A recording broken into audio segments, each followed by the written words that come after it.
إن الحمد لله نحمده ونستعينه ونستغفره ونؤمن بالله ونتوكل عليه ونعوذ بالله من شرور أنفسنا ومن سيئات أعمالنا من يهده الله فلا مضل له ومن يضلل فلا هادي له وأشهد أن لا إله إلا الله وحده لا شريك له وأن محمدا عبده ورسوله اللهم صل على محمد وعلى آل محمد كما صليت على إبراهيم وعلى آل إبراهيم إنك حميد مجيد اللهم بارك على محمد وعلى آل محمد كما باركت على إبراهيم وعلى آل إبراهيم إنك حميد مجيد أما بعد فإن خير الحديث كتاب الله وخير الهدي هدي محمد وشر الأمور محدثاتها وكل محدثة بدعة وكل بدعة ضلالة وكل ضلالة في النار أعوذ بالله السميع العليم من الشيطان الرجيم من همزه ونفخه ونفثه بسم الله الرحمن الرحيم والقرآن المجيد بل عجبوا أن جاءهم منذر منهم وقال الكافرون هذا شيء عجيب أإذا متنا وكنا ترابا ذلك رجل بعيد قد علمنا ما تنقص الأرض منهم وعندنا كتاب حفيظ بل كذبوا بالحق لما جاءهم فهم في أمر مريج أفلم ينظروا إلى السماء فوقهم كيف بنيناها وزيناها وما لها من فروج والأرض مددناها وألقينا فيها رواسي وأنبتنا فيها من كل زوج بهيج تبصرة وذكرى لكل عبد منيب ونزلنا من السماء ماء مباركا فأنبتنا به جنات وحب الحصيد والنخل باسقات لها طلع نضيد رزقا للعباد وأحيينا به بلدة ميتا كذلك الخروج كذبت قبلهم قوم نوح وأصحاب الرس وثمود وعاد وفرعون وإخوان لوط وأصحاب الأيكة وقوم تبع كل كذب الرسل فحق وعيد أفعجينا بالخلق الأول بل هم في لبس من خلق جديد ولقد خلقنا الإنسان ونعلم ما توسوس به نفسه ونحن أقرب إليه من حبل الوريد إذ يتلقى المتلقيان عن اليمين وعن الشمال بعيد ما يلفظ من قول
ثم تقول هل من مزيد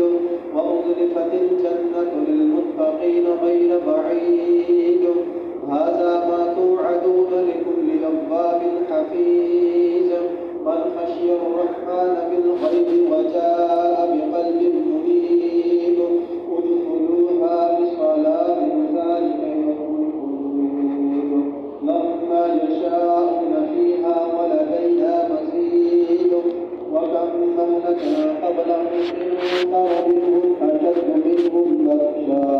فنقبوا في البلاد هل من محيص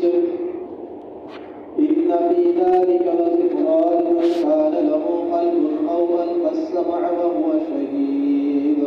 ولقد خلقنا السماوات والأرض وما بينهما في 6 أيام وما مسنا من لغوب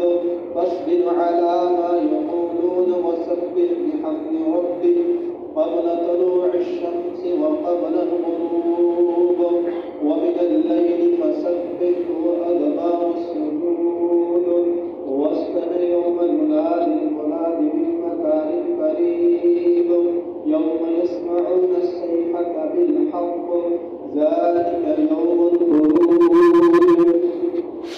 إنا نحن نحيي ونميت وإلينا المصير يوم تشقق الأرض عنهم صراعا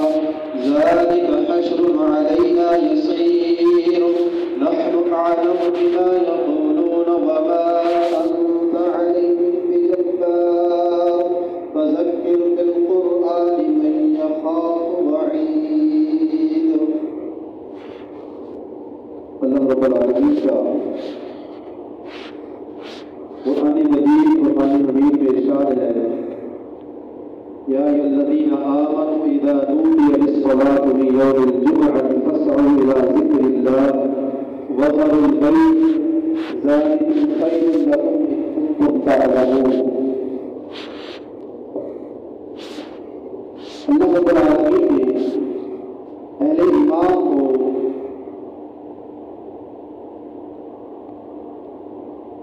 جمعے کے حوالے سے اللہ کا حکم ہے کہ اے ایمان والو جب جمعے کے روز اذان دی جائے تمہیں بلایا جائے اللہ کے ذکر کی طرف تو جلدی آ جایا کرو اپنے کاروبار کو اپنے معاملات کو مؤخر کر دو بند کر دو اپنی تجارت کو چھوڑ دو یہ تمہارے ہاتھ میں بہتر ہے. اگر تم یہ بات جان لو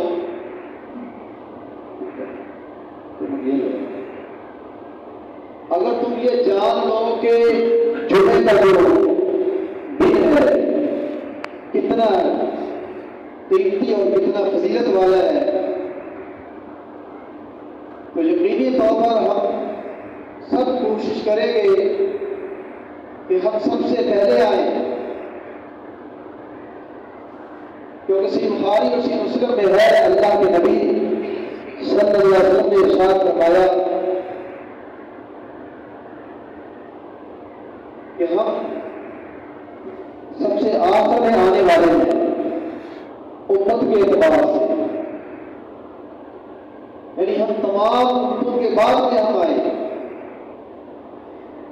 لیکن بروز قیامت ہم سب سے اول ہوں گے. یہ جمعے کا دن یہود کو دیا گیا نصارہ کو دیا گیا انہوں نے اس میں اختلاف کیا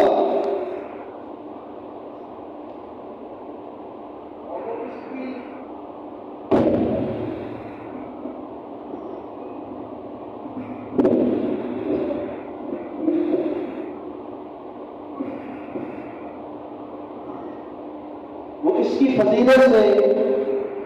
اس کے مرتبے سے محروم رہے اور اللہ کے نبی صلی اللہ علیہ وسلم نے یہ فرمایا کہ ہم بروز قیامت سب سے اول ہوں گے. یعنی یہ جمعے کا جو دن ہے یہ بہت اہم دن ہے جمعے کے دن کی فضیلت کے حوالے سے کئی احادیث مبارکہ موجود ہیں، جس میں صحیح مسلم میں الفاظ موجود ہیں۔ اللہ کے نبی محمد صلی اللہ علیہ وسلم نے ارشاد فرمایا کہ جس دن سورج طلوع ہوتا ہے، اور جمعے کا دن ان تمام دنوں سے افضل ہے کہ جس دن سورج طلوع ہو، یعنی ہر روز سورج طلوع ہوتا ہے لیکن جمعے کا دن افضل ہے تمام دنوں کے اعتبار سے۔ اب ہمیں کیا کرنا ہے؟ محمد رسول اللہ صلی اللہ علیہ وسلم نے ہمیں کیا حکم دیا ہے؟ ہمارے کام کرنے کے کون سے ہیں؟ صحیح بخاری صحیح مسلم میں ہے، اللہ کے نبی صلی اللہ علیہ وسلم ارشاد فرماتے ہیں کہ جو بندہ جمعے کے روز سب سے پہلے آتا ہے، اول میں آ کر بیٹھ جاتا ہے، اس کا پہلا قدم ہے، گویا اس نے اللہ رب العالمین کی راہ میں ایک اونٹ قربان کیا، اونٹ کا اس کو اجر ملے گا۔ جو اس کے بعد والا ہے اس کو گائے گا، جو اس کے بعد والا ہے تیسرے نمبر پر گویا اس نے ایک بیٹا اللہ رب العالمین کی راہ میں قربان کی۔ چوتھے نمبر پر جو بندہ ہے گویا اس نے اللہ رب العالمین کی راہ میں ایک مرغی کو صدقہ کیا، اور پانچواں اور آخری بندہ وہ ہے جو آتا ہے گویا اس نے اللہ رب العالمین کی راہ میں ایک انڈا صدقہ کیا۔ اور جب امام منبر پر بیٹھ جاتا ہے، مؤذن اذان کہتا ہے، فرشتے جو نام لکھ رہے تھے ترتیب کے ساتھ وہ اپنے رجسٹر کو بند کر دیتے ہیں۔ اب وہ بھی جمعے کا جو خطبہ ہے وہ سننے کے لیے بیٹھ جاتے ہیں۔ معلوم یہ ہوتا ہے کہ ہمیں کوشش کرنی چاہیے کہ ہم خطبے سے پہلے آئیں،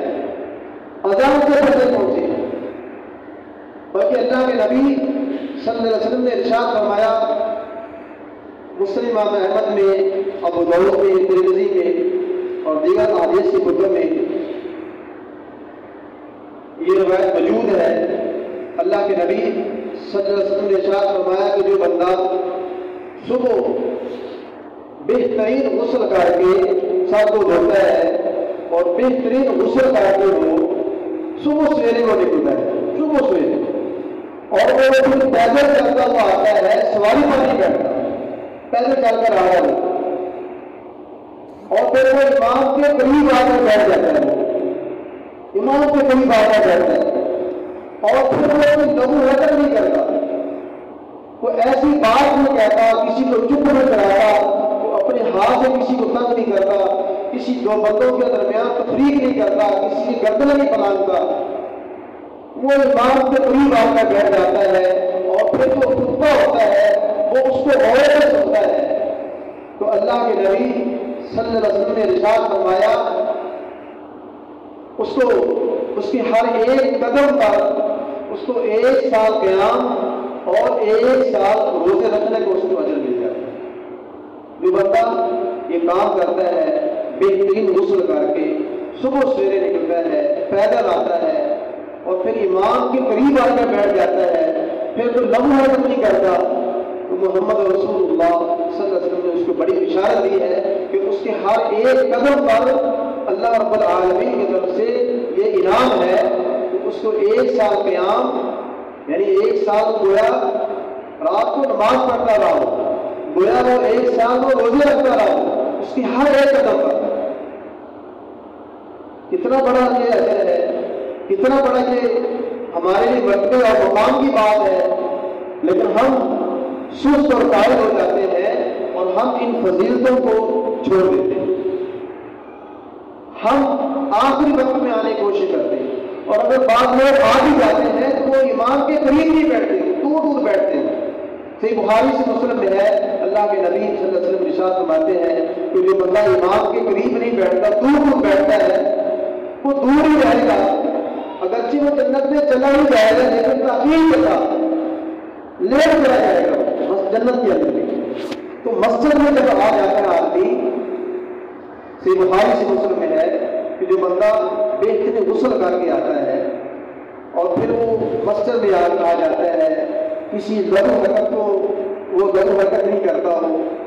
اور جتنے اس کے مقدر میں نصیب میں نماز ہے وہ نوافل ادا کرتا ہے، تو اس کے لیے یہ ہے کہ اگلے جمعے تک اس کے لیے بلکہ 3 دن زیادہ یعنی 10 دنوں کا اس کے لیے یہ جمعہ کفارہ بن جاتا ہے۔ یعنی گویا جمعے کا دن یہ بخشش کا دن ہے۔ اگر ہم جمعے کو اس کے صحیح معنوں میں ادا کریں، وقت پر آ جائیں، اور جو اللہ کے نبی صلی اللہ علیہ وسلم نے اس کے احکامات بتائے ہیں کہ لباس اچھا ہو، بہترین لباس پہن کر آئے، کام کاج کے علاوہ اس کا ایک ایسا جوڑا ہے، ایسا سوٹ ہونا چاہیے کہ جمعے کے لیے خاص رکھا اس نے، خوشبو اگر میسر ہے تو خوشبو لگا کر آئے، تیل ہے سر میں تیل ڈال کر آتا ہے، تو اس کے لیے بڑی فضیلت ہے کہ اس کو 10 دنوں کا اس کو اجر مل رہا ہے کہ 10 دن کے اس کے لیے یہ جمعہ کفارہ بن جاتا ہے۔ یہی تو اللہ فرما رہا ہے کہ تم تعلمون، اگر تم جانتے ہو جمعے کی فضیلت کو، جمعے کے احکامات کو، جمعے کے فضائل کو، تو یقینی طور پر تم جلدی آنے کی کوشش کرو گے، لیٹ نہیں ہوگے۔ لیکن ہم اپنے کام کاج کے اندر اتنے مغرب اتنے مصروف ہوتے ہیں، فاستبقوا الخیرات والا معاملہ تو بالکل نظر نہیں آتا کہ ہم نیکیوں کتنے جلدی کریں گے۔ اپنے کام کاج میں لگے رہتے ہیں، کام کو ترجیح دیتے ہیں، دنیاوی معاملات کو وقت نہیں کرتے، اس میں لگے رہتے ہیں، دیکھتے ہیں کہ ابھی اچھا اتنا ٹائم ہو گیا، نہیں چلو جی، یہ نہیں بات۔ جمعے کا ہمیں خیال ہونا چاہیے، اس کا ہمیں اہتمام کے ساتھ جمعے کو آنا چاہیے کہ تاکہ یہ جمعہ جو ہے یہ ہمارے لیے کفارہ بن جائے۔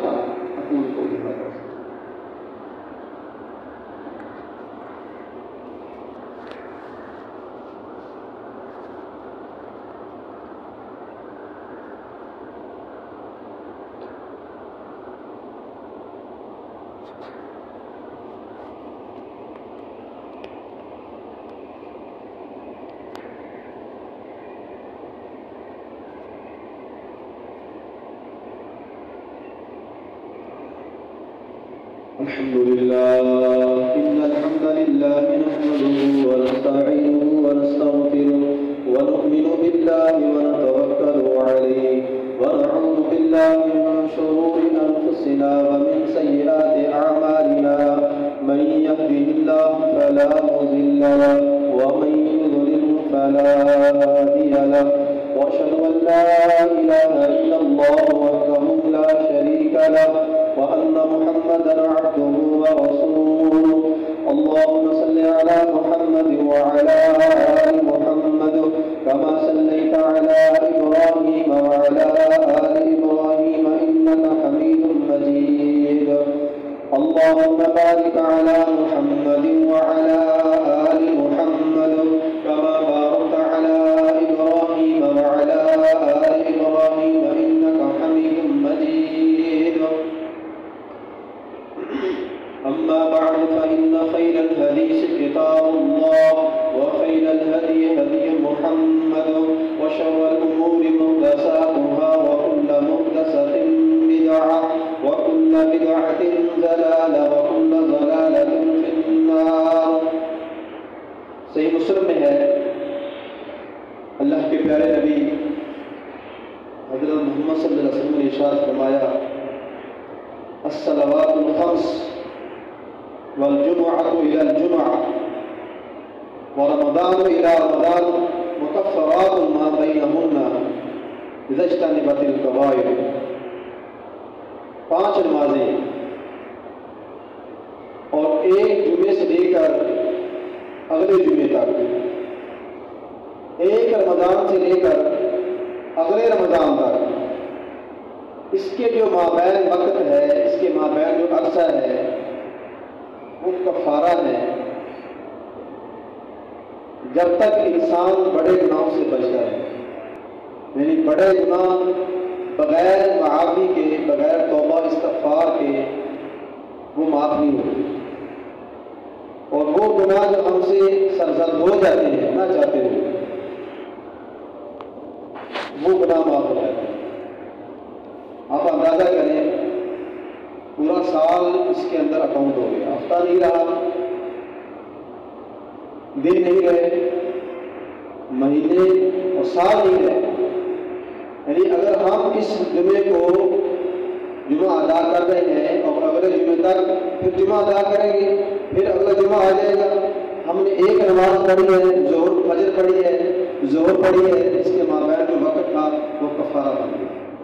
اگر ہم سے کوئی گناہ، کوئی خطائیں، غلطیاں ہو گئی ہیں، اللہ نے وہ معاف کر دی ہیں۔ اور اس طریقے سے اگر ہم رمضان کے روزے رکھے ہم نے، ابھی رمضان گزارا ہم نے، تو اگلے رمضان تک اگر ہم بڑے گناہوں سے بچتے ہیں، بڑے گناہوں سے، یہ بڑی بات ہے کہ جو بندہ بڑے گناہوں سے بچ جائے، اللہ رب العالمین کی یہ اشارہ ہے کہ اگر تم بڑے بڑے گناہوں سے بچتے رہو تو ہم چھوٹی چھوٹی خطائیں تمہاری ویسے ہی معاف کر دیں،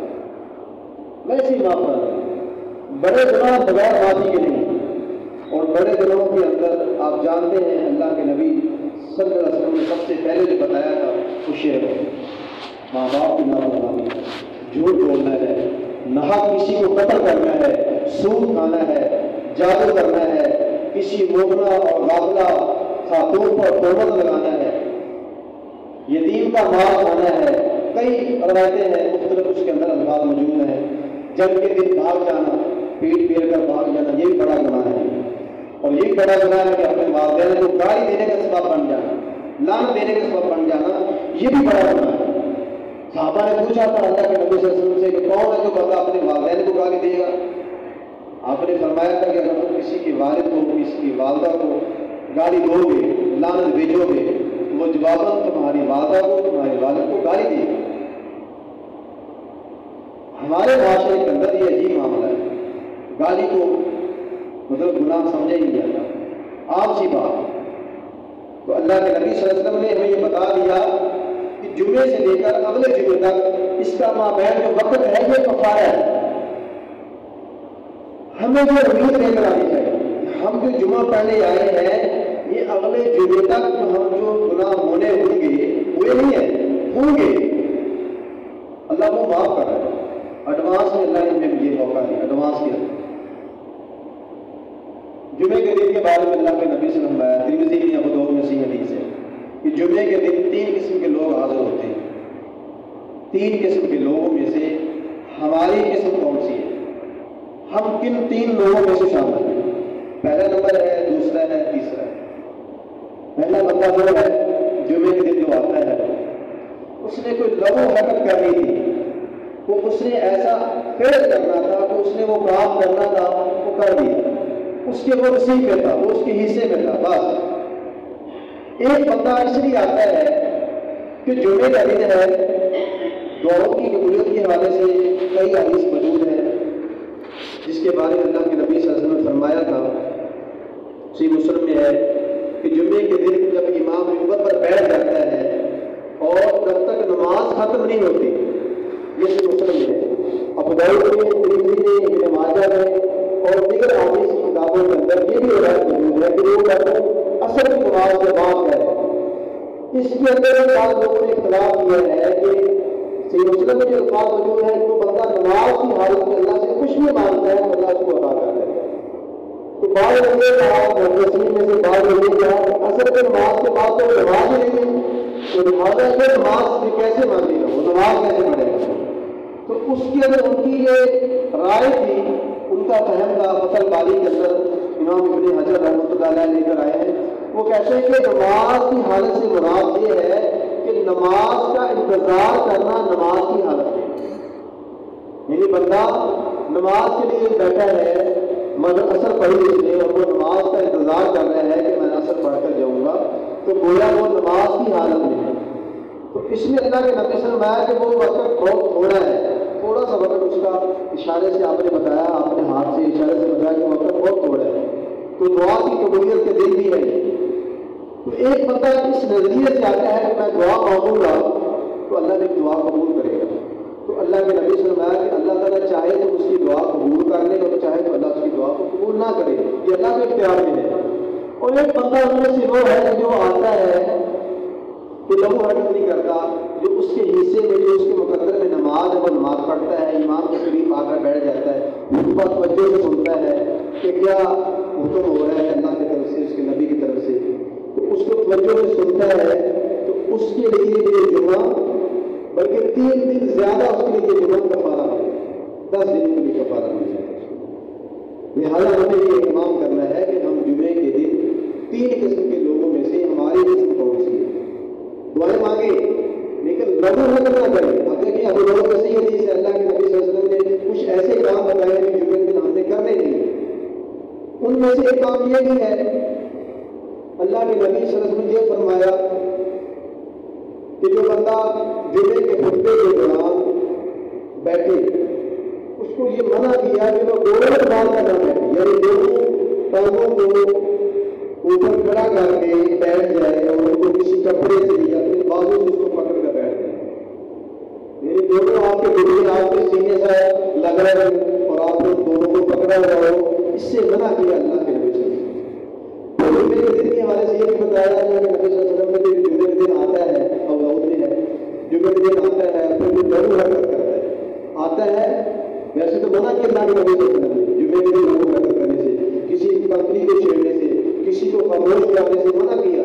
لیکن اگر کوئی حرکت کر لیتا ہے تو اس کو جمعے کا ثواب نہیں ملے گا، اس کو ظہر کا ثواب ملے گا، ظہر کی نماز کو اس کو اجر ملے گا۔ یہ ابو داؤد میں سے حدیث ہے اور مستدرک حاکم میں حدیث موجود ہے، اللہ کے نبی صلی اللہ علیہ وسلم نے فرمایا کہ 4 قسم کے لوگوں کو رخصت ہے جمعے کی، 4 قسم کے لوگ، ایک مریض بندہ جو بیمار ہے، ایک غلام، ایک بچہ، ایک عورت، ورنہ اللہ کے نبی صلی اللہ علیہ وسلم نے اسی مسلم میں الفاظ موجود ہے، اللہ کے نبی صلی اللہ علیہ وسلم نے فرمایا کہ تم جمعے کو چھوڑنے سے بعد آ جاؤ ورنہ اللہ رب العالمین تمہیں غافلین میں سے کر دے گا۔ اور ابن ماجہ میں، ابو داؤد میں، ترمذی میں، نسائی میں اور دیگر حدیث کی کتب میں یہ موجود ہے کہ جو شخص 3 جمعے جان بوجھ کر چھوڑ دیتا ہے، 1 2 3 3 جمعے کو چھوڑ دیتا ہے، کوئی بات نہیں، جمعہ یعنی کوئی بات نہیں، تو 3 جمعے چھوڑنے کی وجہ سے اللہ رب العالمین اس کے دل پر مہر لگا، جب مہر لگ جاتی ہے پھر آپ جانتے ہیں، آپ قرآن جی کی ابتدائی آیات پڑھے ہوئے کہ جب اللہ رب العالمین نے فرمایا ختم اللہ علی قلوبہم، اللہ نے ان کے دلوں پر مہر لگا، مہر جب سمجھ ہو جاتی ہے پھر ختم، پھر بات کس سے ختم ہو جاتی ہے، لہذا مہر لگنے سے اپنے آپ کو اپنے دلوں کو بچائیں، جمعے کا اہتمام کریں، جمعے کے لیے اہتمام کے ساتھ آپ اپنے گھروں سے نکلیں، صبح سویرے نکلیں، پہلے چلتے ہوئے آئیں، اچھا غسل، اچھا لباس اور مسواک، خوشبو، تیل، یہ سب سنتے ہیں اللہ کے نبی صلی اللہ علیہ وسلم، اور ہم جمعے کے دن اگر یہ سنتوں کو عمل کرتے ہوئے امام کے قریب آ کے بیٹھ جاتے ہیں، سب سے عمل میں آ کے بیٹھتے ہیں، امام کے قریب بیٹھتے ہیں، کسی کو تنگ نہیں کرتے، کسی کو پریشان نہیں کرتے، تو یہ جمعہ ہمارے لیے کفارہ بن جاتا ہے، گویا کہ جمعے کا دن بخشش کرے۔ جمعے کے دن اور بھی بڑے کام ہیں لیکن اس کے لیے ایک خاص کام آپ کو بتا رہا ہوں کیونکہ وقت کم ہے۔ اللہ کے نبی صلی اللہ علیہ وسلم نے فرمایا کہ جو بندہ جمعے کے دن خصوصاً اہتمام کرے درود بھیجنے کا، یعنی اللہ کے نبی صلی اللہ علیہ وسلم پر صلاۃ و سلام بھیجنے کا، آپ پر درود کثرت سے بھیجا جائے جمعے کے دن خاص کر۔ اور صحیح مسلم میں ہے اللہ کے نبی صلی اللہ علیہ وسلم فرماتے ہیں کہ جو بندہ مجھ کا ایک مرتبہ درود بھیجتا ہے، ایک مرتبہ، اللہ رب العالمین اس پر 10 رحمتیں نازل کرتا ہے۔ تو جمعے کے دن درود کا بھی اہتمام کرنا یہ بھی سنت میں شامل ہے، اس کو اپنی زندگی کے اندر شامل کریں کہ درود کثرت سے بھیجا کریں۔ سورۃ الکہف کی تلاوت ہے اور بھی کئی مسائل ہیں، وقت کی قلت کے باعث نہیں بتا سکتا، تو جو کچھ بیان ہوا ہے اس کو لے کر جائیں کہ جمعے کا خطبہ جو ہے اس سے پہلے آنے کی کوشش کریں، اول آنے کی کوشش کریں، اور اگر آپ صبح سویرے پیدل چلتے ہوئے اگر آپ کا گھر 2 4 5 کلومیٹر پر بھی ہے نا تو کوئی مشکل نہیں ہے، آپ انشاءاللہ اس امید کے ساتھ کہ یہ نیکی میں نے ہاتھ حاصل کرنی ہے کہ آپ پیدل چل کر آئیں، آپ کے ہر ایک قدم پر 1 سال قیام اور 1 سال روزوں کا آپ کو ملے گا انشاءاللہ تعالیٰ۔ اللہ کے یہاں خزانوں میں کوئی کمی نہیں ہے، اللہ بہت دینے والا ہے، لیکن ہم جو ہیں پیچھے پیچھے رہتے ہیں۔ نیکی کے اندر سبقت کریں، نمازوں کے اندر سبقت کریں۔ ابھی روزے گزرے ہیں، شوال کے ابھی رہتے ہیں دن، جن کے ابھی شوال کے 6 روزے نہیں ہوئے وہ بھی 6 روزے رکھتے ہیں، یہ بھی بڑی فضیلت والے ہیں۔ صحیح مسلم میں حدیث موجود ہے کہ جو بندہ رمضان کے روزوں کے بعد شوال کے 6 روزے رکھ لیتا ہے گویا اس نے سال بھر کے روزے رکھے، تو ابھی دن باقی ہیں، روزے رکھیں جن کے ابھی نہیں پورے ہوئے، جنہوں نے نہیں رکھنے شروع ہوئے وہ ابھی وقت میں رکھ سکتے ہیں۔ اللہ تعالیٰ مجھے بھی آپ کو بھی جو کچھ سنایا ہے عمل کی توفیق دے اور ہم اس پر عمل کرنے والے بن جائیں۔ اللہ تعالیٰ ہماری خطاؤں کو، ہماری لفظوں کو اللہ تعالیٰ معاف فرمائے، تاکہ